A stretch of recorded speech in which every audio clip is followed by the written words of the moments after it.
Hi, it's Sherry from At 45, the magazine for women when life changes. And today, our guest is a mother, a business owner, and she has a fascinating story. Can you imagine getting into business with your adult children during COVID? Well, that's exactly what she did. And I'm so excited to be able to find out how that all came to be and what her story is.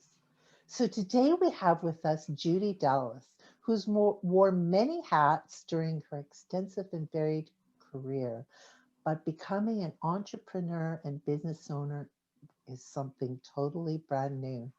Just about to turn 70, she and her adult children, Sarah and Mark, opened an escape room in the Metrotown area of Vancouver. It's been an adventure that has taken a year and a half to come to fruition, and she isn't done yet. And we get to hear all about it. So welcome, Judy. Thanks so much, Sherry. Glad to be here.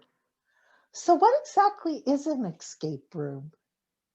Well, I must say, when I first heard of them, I asked the same question, but they're actually very popular both locally and internationally. It's a form of entertainment that a wide variety of customers enjoy. The core customer base is about 18 to 35-year-olds, usually friends. However, it's also a perfect experience for families, corporate groups, and those celebrating important events like birthdays, stagettes, engagements, and that sort of thing. The basic premise is that a group of 2 to 6 people come together to solve puzzles, play games, and work together collaboratively to complete a mission. We're calling our adventures escape games rather than escape rooms. Originally, people were locked into a space and had to solve puzzles and games to literally escape or unlock the doors. Our experiences are more mission-based, where there's a storyline, an immersive experience with a goal that you're striving for, and a sense of satisfaction upon completing the mission. As we had to remind City Hall, we're not locking anybody in to anything, we're locking them out. So as you proceed, doors will open and you'll get access to new areas of the gameplay. We feel that we represent the next generation of this type of entertainment, certainly in BC. It sounds fascinating. I've never been to anything like that, although I know in my business career that many companies use it as a form of team building. So how did you get involved? Where did the idea come from? Well, the idea came directly from my kids, and they are both involved in the arts, which is a far cry from what my career path was involved with. Sarah has a diploma in arts and entertainment management, as well as a bachelor's degree in performing arts. Mark is a 2D animator. Sarah managed an escape room for an offshore owner for several years, and Mark also worked there with her for a while. Both are committed enthusiasts to this type of entertainment. When the escape room they were working at was sold, they approached me with the idea of starting their own escape room. They wanted to create their own take on this type of business. They are the creative geniuses behind this enterprise. I certainly didn't have the background in arts or in entertainment. So this is their idea, and I saw the potential because, people in the arts have a difficult time making a career for themselves. And this was one very tangible way to see them able to progress in life. Well, I can definitely see where they got involved with the idea. But what skills did you bring to the table, Judy? Well, my career had been in administration and management. I had managed a large variety of large projects, working with disparate teams of people. And I also had that business background that brought the business structure to the team. So I basically was the project manager, business admin style in the background. I'm the one that found the professionals, the accountant, the lawyer, the different governmental regulators. Sorry to trip over that. However, Sarah and Mark were there every step of the way with each stage we went through, so that they truly became the owners and the responsible people for this business, because this is going to be their business. And I'll always keep a hand in financially. And of course, now I'm interested and wanting them to succeed. But I'll be stepping back once we're fully opened and everything is launched, so that they are able to continue this on their own without me eventually. So, I mean, starting a business is such a huge undertaking. And, you know, coming from the corporate world, what did you learn about starting a business? Well, to be honest, we had to learn everything, because I had always worked in government agencies where the rules and regulations were pretty straightforward, and there was a structure involved. Starting your own business is a monumental project. There was a whole new set of skills and an appreciation of just what you have to undertake when you go into business. We thought we had the right combination among the three of us, and we did. But we all admit that the magnitude of this project was overwhelming at times. Luckily, we found wonderful professionals to guide us along the way.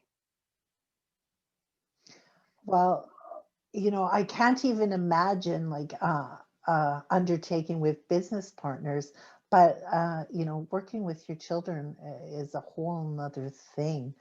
What did the experience teach you about your children, or what did you learn about your children? Do you know, I think not just what I learned about them, but what they learned about me. To begin with, when they brought me the proposal, I trusted them before we started, because I saw them very, very successful in their own artistic pursuits.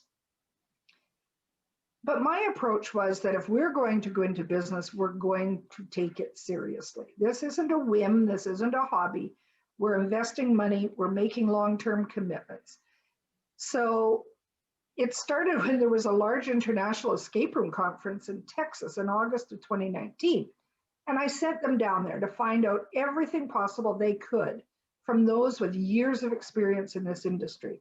I must admit, I didn't even know escape room owners and enthusiasts had conferences, but they took it very seriously and came back full of ideas and knowledge. So Sarah was the person to put our business plan together because of her background in arts and entertainment management. She created the broad brushstrokes that are now Bamboozled. She embraced the challenge from the start. Her vision was core to how we proceeded. And Sarah has a wide range of skills related to building props, sounds, special effects, and creating an immersive experience for people. I must say, I learned so much about her depth and breadth of understanding of what this business needed to be successful. Mark is an animator, an artist, and a gamer. He brought a wealth of experience with game design and links to people in the gaming community that could test out ideas as they were developing. He has also done animation, digital art, and design for the business in general and the game rooms. And I guess one thing that I really learned was that it's about them both is that putting those skills and personalities together in a business relationship is different than just being brother and sister.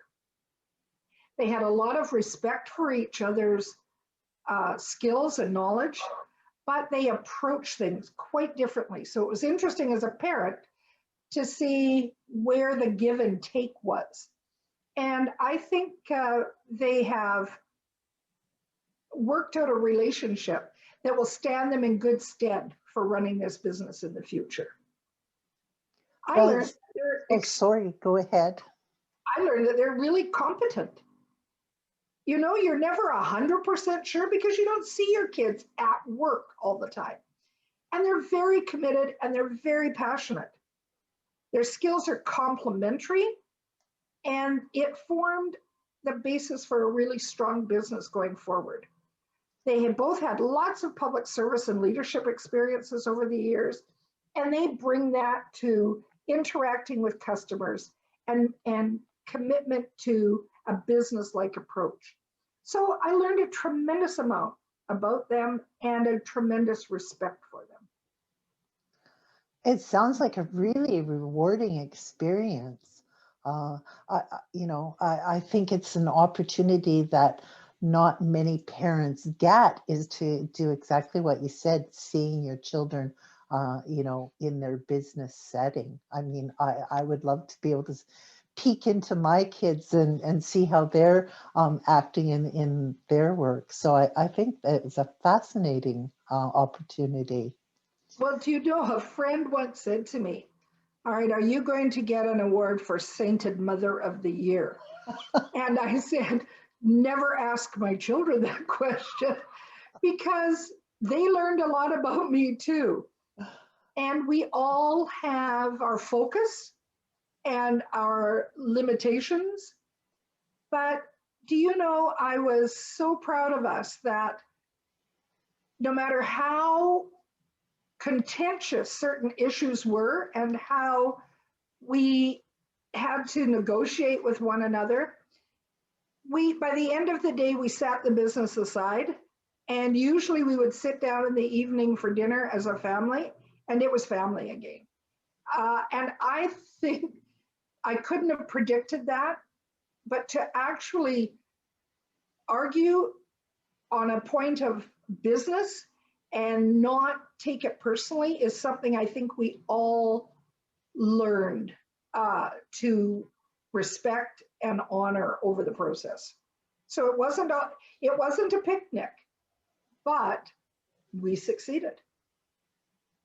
Well, I think that's an amazing achievement.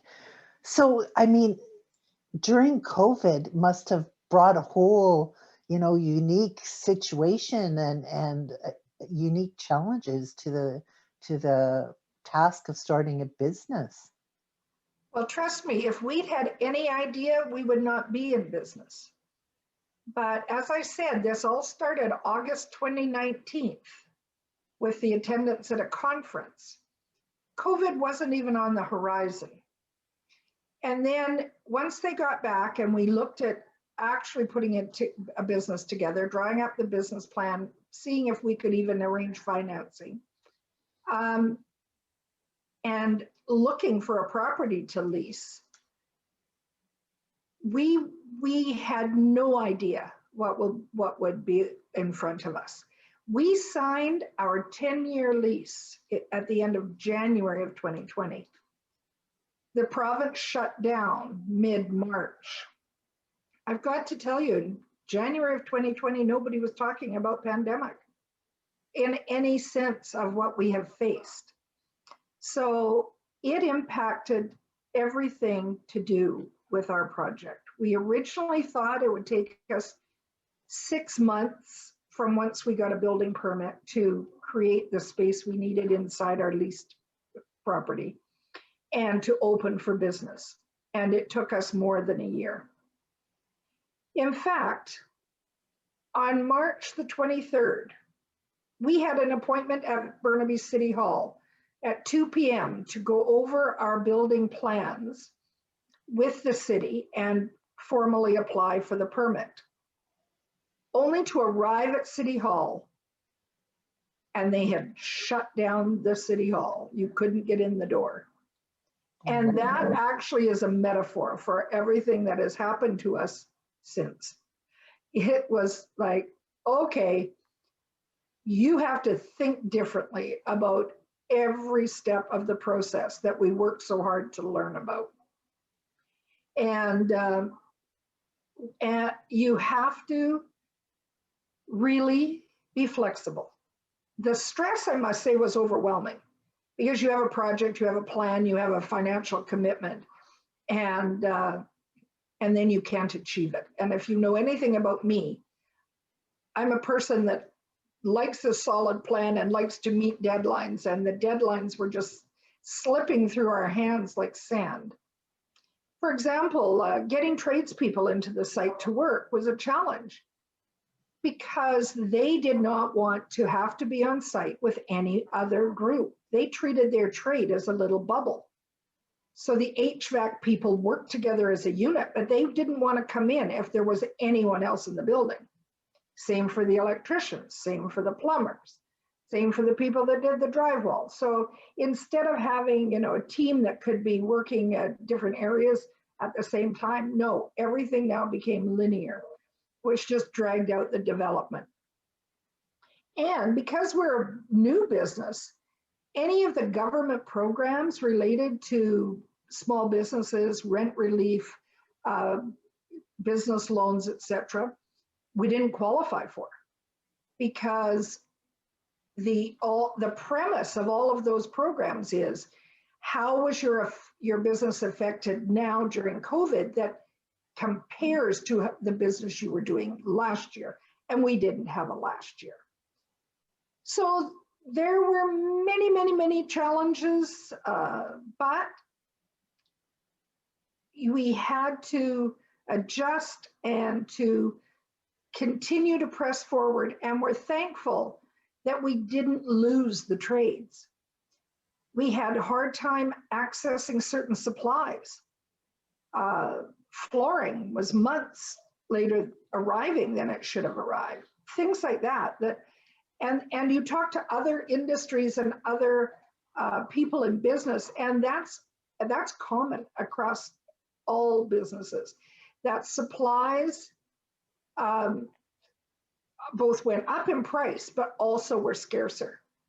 To a point, Coca-Cola quit making certain brands of soda pop because they couldn't get enough cans. Purdy's was just telling me they've had to limit their product line and quantity because they can't get the products they need to make the chocolate. So, they say that misery loves company. I don't know that we were actually miserable, but it was nice to recognize that the problems we were facing we weren't alone in this. We weren't creating the problems. We were just having to learn to cope with the problems. Well, it sounds like such a challenge, and I know exactly what you mean about parts and supplies, because my son works in heating and ventilation, and they had a project where they were updating fire alarms, and they couldn't actually get enough batteries to refurbish all the smoke detectors. So it was a huge challenge. You must have had some sleepless nights, Judy. I had many, and I still do periodically. It's that time when you wake in the middle of the night and then all the things come rushing into your brain and you lie there for about 4 hours, realizing with every passing minute that there is actually nothing you can do at 4 a.m., but you can't stop yourself from worrying. It's because it's a huge commitment. I think if anything will stay with me, it's that sense that we have a 10-year lease. We were so thrilled to get a 10-year lease because in Vancouver, commercial properties rarely, only brand new ones, want to give you a long-term lease, because all the other properties have clauses in them that you can be given sort of an eviction notice within, say, 4 to 6 months or something. Exactly. Because they've chosen to sell the property or redevelop it or anything else. And there's such a huge investment in creating the rooms for an escape room that we wanted a long-term lease. So the downside of that is we're in this for 10 years. We don't have a clause that says we can be evicted. And that was another huge win for us in the negotiation of the lease. But it's also sort of the albatross on our shoulder as we go forward, is that we have made a commitment for 10 years. Well, it's amazing that you've actually accomplished the opening, during COVID. I know there's special, COVID things that you had to implement in your business. So the fact that you've actually achieved that is just a huge win. Congratulations. Well, thank you. Yeah. Now, how did you go about getting the artists and that worked? I understand that you've got all local artists and artisans worked on the project. Yes. And again, thanks to, we've been in this community for 30 years. My kids went to school here. And so we relied a lot on contacts that we had. But we had hoped for our artists to approach schools to get work experience students or students doing applied, AP fine arts and things like that, to use their work experience, come and work with us, because each of the rooms has murals painted on the walls. Well, the school system, of course, was also drastically affected by COVID, and so those students weren't available. The people who would be at post-secondary institutions weren't available because they were all online. A lot of them weren't even living in the neighborhoods of the institutions anymore. So basically, I created an ad that Sarah posted on Indeed that just said, calling all artists. Have you any experience with set painting or murals? We've got a gig, a short-term gig that we would love to have you work on. Not having a clue if anybody would even apply. We were shocked. Over 25 people applied. We looked at their portfolios, interviewed them, of course, remotely, and selected 6 people. Now, our escape room has 4 themes, 3 of which have 3 separate rooms, 1 of which has 2. So we had 11 rooms that needed painting. And the nice thing about us being able to approach these people during COVID was the assurance that they would be working in their own space. We would not come into the room when they were there. So certainly we met at a distance in our lobby area and went over the Sarah and Mark's vision for the rooms, etc. The artists had tons of input, and then they were able to come and go safely. We sanitized, wore masks, everything, but they were able to work in their own space, using their own motivation too for the kind of work they did. They far exceeded our expectations. Our rooms are actually beautiful. The artwork in them is fabulous. Another person we accessed was the son of a friend of mine that I play bridge with, whose son happens to be a composer living right here in Burnaby. Oh, he lives now in Vancouver. He was in Burnaby. So we approached him. And so we have original music he has composed for our themes. We found through my son's connection, a programmer who's created for us a new piece of software that is running our escape rooms, because we've chosen to go high tech. So he came on board. We've been really fortunate, and I, as a former educator, feel really proud too that we have reached out and engaged our local arts community at a time when they have also been terribly affected by COVID. And in this case, COVID worked a bit in our favor, because several of the people that were able to come in and do the artwork had been laid off from their jobs that they had prior to COVID. So they had the time, and they were just so glad to get out of their house and do something creative and artistic, and have a chance to interact with other artists. So that part turned out really, really well for us. Oh, that's so encouraging to hear, how you can take advantage of the people in your neighborhood to get this project off the ground. So what was one surprising thing you learned in the process that you weren't expecting?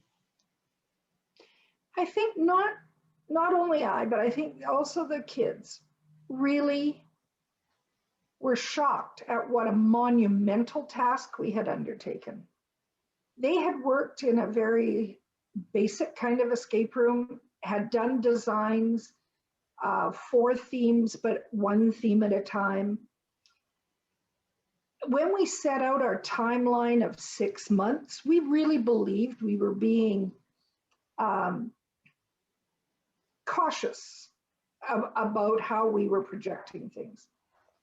This was so monumental, so overwhelming, because like many projects, the big picture is exciting, but the level of detail required to get everything working was much greater than we ever anticipated. To the point where I think we've all felt at different times that it basically was an endurance test for us. And we wanted to take escape rooms to the next level. So we were in uncharted territory as well. Like we had to have the software developed, so worked with the developer. We couldn't run out and buy a piece of software that's going to work. Sarah had to, we specifically rented a place, leased a place that had high ceilings because Sarah wanted to do some special effects. So things like that, where you're up on ladders and in this behind the ceiling tiles, trying to see the angles that all your cameras were going to be at, and that. We learned a lot, Sherry. We learned so much. But one of the things was we knew about, I would say, 50% of what we really needed to know as far as the scope and the magnitude of this project. Well, I think that's often, I hear people who have started their business, ignorance is bliss sometimes, right? But honestly, it sounds really high tech. I'm surprised, like I had no idea that there was that much technology involved in it. So an amazing undertaking. Well, So Sarah's whole goal was the word immersive. And I would joke with her that we're not Disney because like we have audio guides that guide you through the experience. So we've had voice act. Oh, didn't mention the voice actors that we've used, and the special effects and the sound and the lighting and all of this. And at one point in one of the themes, we were looking for the guide, and Sarah said, it could be like the spirit held in an ancient tree. And I don't know if you know Disney that well, but there's in the Pocahontas movie, there's Grandmother Willow, oh where the yeah. tree forms into the face of an older lady, and she's a guide, a spirit guide. I said, we are not Disney. We don't have the money for Grandmother Willow. So it was taking that vision and making it something doable and affordable for us. But yes, they really wanted to set themselves apart from the other escape rooms locally. And I have to tell you, as people have come in, we're just starting out. We only opened with one theme, but we have had people in. And 5 groups have chosen to leave a review both on Facebook or Google. And all of them are 5-star reviews. So we're feeling really, really good. And I keep praising the kids up and down for really knowing what they were doing and having created an experience that people are loving. And that makes it all worthwhile. Oh, absolutely. You can see the fruit of your labor. Is there one like thing that you found, a prop or something that was just amazing, that or some facet of the escape rooms that you were just in love with? Me personally, Yes. do you know, even though I sat here listening to the planning, working, I actually worked on some of the props. I painted some of the structures that we needed for the games. Like I was as involved as, well, more involved than I ever thought I would be. But the thing that really shocked me was when I actually, because all of the rooms have closed circuit cameras so that you make sure that people aren't destroying the place or running into trouble or anything like that. And when I saw the whole thing manifest, I was amazed, totally amazed at how it came together and just how exciting it was to see, but how excited the participants were to play the game. My little nephew, well, my niece's son, my grandnephew, I guess, came in with his parents. And I'll never forget, they played through. And at one point, he just, when he came in, he was a bit nervous, kept his jacket. They all wore their masks. And after, I don't know, 10, 15 minutes, he was so excited, he just threw his jacket across the room and was running around. And I thought, Sarah and Mark really knew what they were doing. They knew how to build this experience for people that is so engaging. And that to me was a real, not a surprise, but a real aha moment. Right. Yes, I can see that. It sounds so exciting. So you learned something about your children, Judy, but what did you learn about you? You know, I think one of the things that I have learned is that I am a learner and that I walked into this with a with the sketchiest understanding of what an escape room was. And now I jokingly say I'm an idiot savant in that I can talk about it as though I really knew what I was talking about.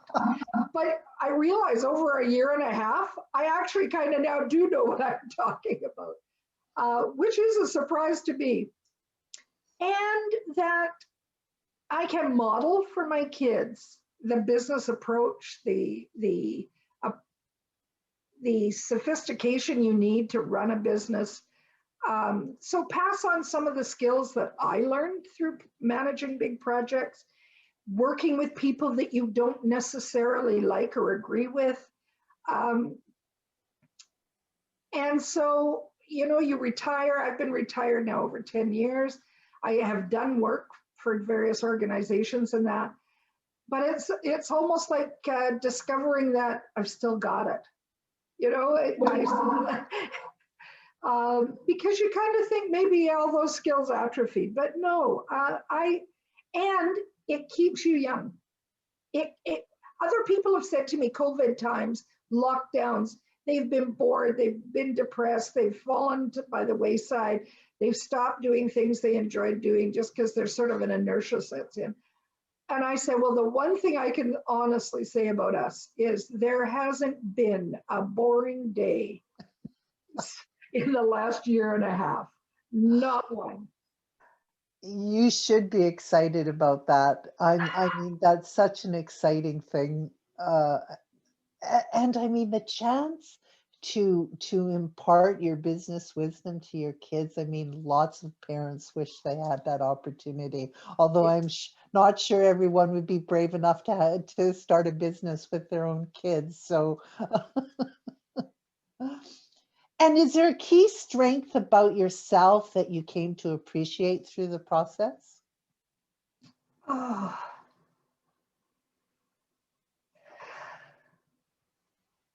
I think maybe just that I'm resilient. that really, as much as I get very affected by ups and downs and my own health concerns and that, yeah, I'm resilient. I can hang in there. I can keep things going and provide the direction and energy, and yet let go. Let let my kids take on the business and run it themselves. Well, that's an amazing strength. And I think, one thing I hear for sure is that, age brings wisdom, right? There are things that we bring to the table that no one else can. So, can you share the name of the company? It's Bamboozled. So our actual legal company name is Bamboozled Entertainment Limited, but our escape room is Bamboozled Escape Games. And we're in the Metrotown area of Burnaby, close to the SkyTrain station for people that come that way. We looked for a venue and found one where there's 90 minutes of free parking off street. So that's really good for folks. So yes, Bamboozled Escape Games, and our website is bamboozledeg at .ca. So Sherry, would I do it again? I certainly hope not. I'm not sure my health could take the stress, but am I sorry that we did it? Absolutely not.